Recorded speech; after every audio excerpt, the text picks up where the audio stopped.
Hanoï, le carrefour de l'ancienne rue Paul Bert et du Petit Lac, à l'heure de la sortie d'usine.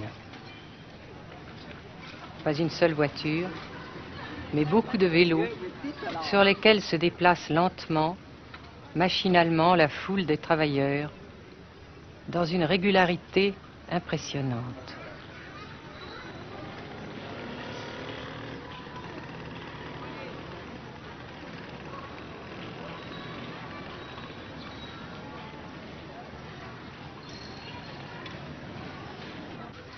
La sensation que ce pays est anormal ne nous a pas quittés au Nord-Vietnam. Anormal d'abord parce que toute vie individuelle a disparu au bénéfice d'un effort collectif extraordinaire. Dirigé d'une main de fer à l'intérieur d'un dispositif de sécurité draconien. Anormal ensuite parce que dans ce pays coupé en deux depuis 10 ans, un grand nombre de familles vivent le drame de la rupture qui alimente à sa façon la guerre du Sud. Est-ce que vous pensez, Monsieur le Président, qu'il y a une solution militaire à la guerre du Sud-Vietnam? Non. Parce que vous savez que le peuple vietnam, c'est en un. Et le pays du Vietnam, c'est un. Les Américains ont fait une guerre d'agression, comme qui dit, c'est une guerre non déclarée. Et, comme vous savez aussi, vous avez pu lire dans la presse, n'est-ce pas, bien, mondiale, que plus la guerre prolonge, plus les Américains et leurs valets, n'est-ce pas, comment dire ça,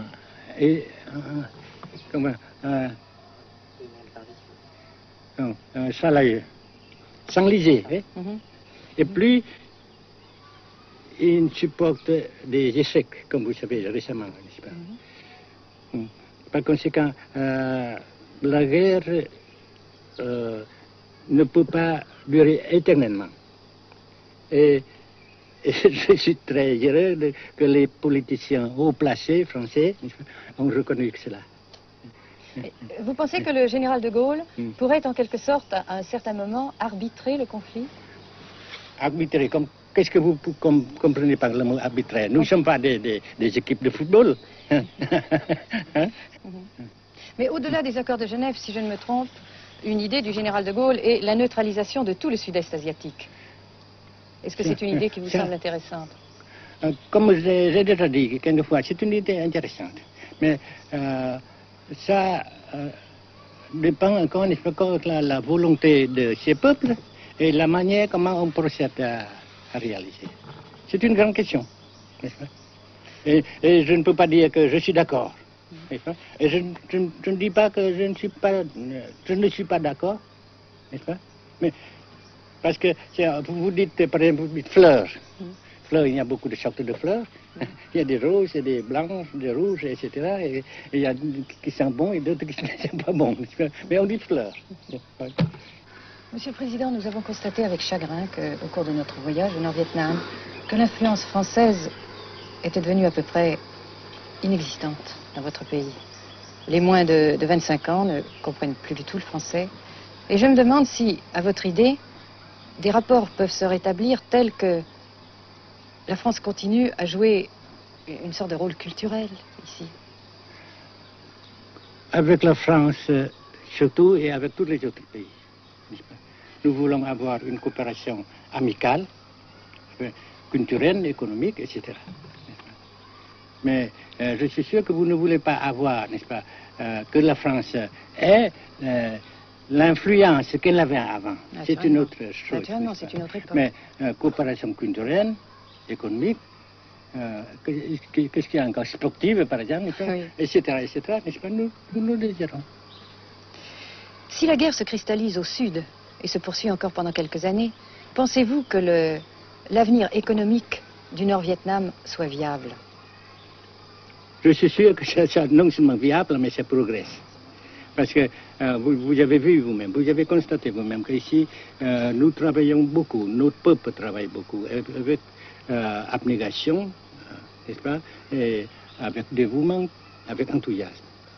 Et d'un côté, nous travaillons pour, comment dirais-je, pour, principalement, n'est-ce pas, de nos propres forces, et aussi nous avons, n'est-ce pas, l'aide fraternelle des pays socialistes, n'est-ce pas. Alors, nous, jusqu'ici et après cela, n'est-ce pas, nous avons déjà réalisé des progrès. Pas très comme nous voulons, mais nous avons réalisé des progrès. Et dans l'avenir, nous progressons de même. Mais vous mentionnez là l'aide des pays socialistes. Est-ce que cette aide ne s'est pas trouvée légèrement compromise à la suite du conflit idéologique entre la Russie et la Chine? Non, parce que ces questions, n'est-ce pas, différences idéologiques entre nos différents partis frères, c'est nos affaires intérieures. Ça passera. Et l'unité, ça se fera. Mais l'aide fraternelle continue et continuera. Et c'est très précieux pour nous. Bien sûr. Mais certains ont l'impression chez nous, Monsieur le Président, que le Nord-Vietnam se trouve actuellement assez isolé, asphyxié même, et que politiquement, il pourra difficilement éviter de devenir une sorte de satellite de la Chine. Qu'est-ce qu'on peut répondre à cela? Jamais.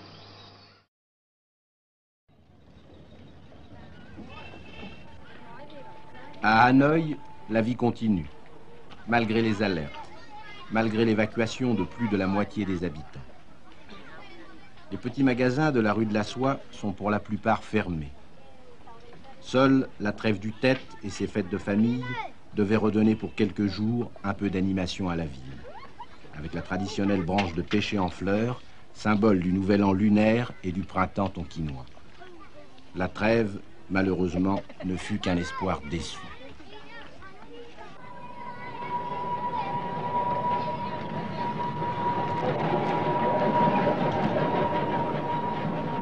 Dans les rues, de grands panneaux de propagande donnent les informations de guerre, les statistiques officielles et quotidiennes des pertes américaines.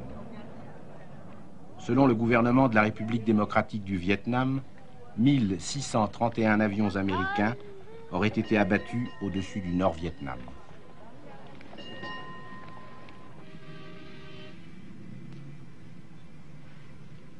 Le Grand Pont d'Oumer, construction métallique de 2 km de long à la sortie nord-est de Hanoï, assure toujours la traversée du fleuve Rouge.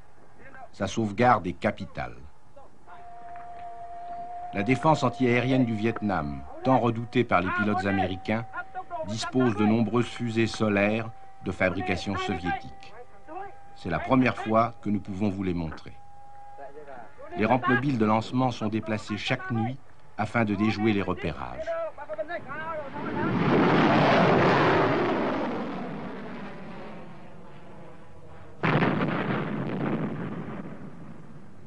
Selon les milieux officiels de Hanoï, 54 avions de l'US Air Force auraient été abattus en 1966 par la seule défense antiaérienne de la capitale.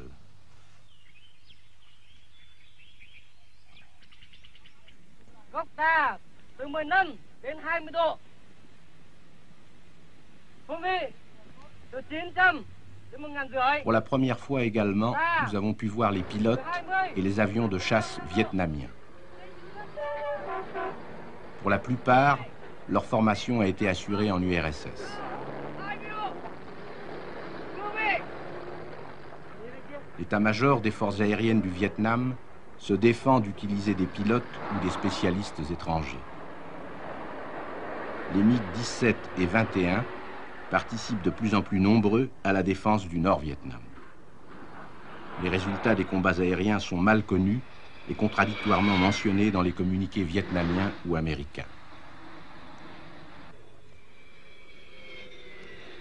Le général Vo Nguyen Giap, ministre de la Défense, a répondu à nos questions concernant le point de la situation.